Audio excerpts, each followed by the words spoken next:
আমার ছাদে ড্রাগন গাছের পাশাপাশি কি কি শীতের সবজি করেছি কালকে তোমাদেরকে ভিডিও করে দেখিয়েছি। তবে বাড়ির ভিতরের দিকের উঠানটায় কি কি সবজি গাছ করা হয়েছে তোমাদেরকে খুব একটা দেখানো হয়নি। চলো আজকে এই ভিডিওটাতে দেখে নাও। তবে গাছগুলো এখনো খুব একটা বড় হয়নি, সবে সবে এই সবজি গাছগুলো করেছি। গাছগুলো যখন আরো বড় হবে ডিটেলসে আরো অনেকগুলো ভিডিও তোমাদেরকে শেয়ার করব। তবে এখানে কোনটা কি সবজি গাছ সেটা আর বললাম না, তবে বেড়ার গায়ে এগুলো কি ঝুলছে সেটা তোমাদেরকে অবশ্যই ভালো করে দেখাবো।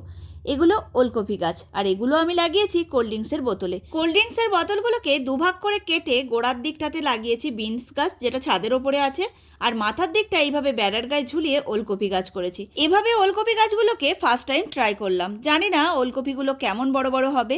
যাই হোক, দেখার অপেক্ষায় রইলাম আমিও, আমার মনে হয় তোমরাও অপেক্ষায় থাকবে। আর এখানে ভিডিও করতে এসে এই মাত্র আমি এই শশাটা দেখলাম শশা গাছে। তো বলো তো বন্ধুরা, আমার এই সবজি বাগানটা তোমাদের কেমন লাগছে?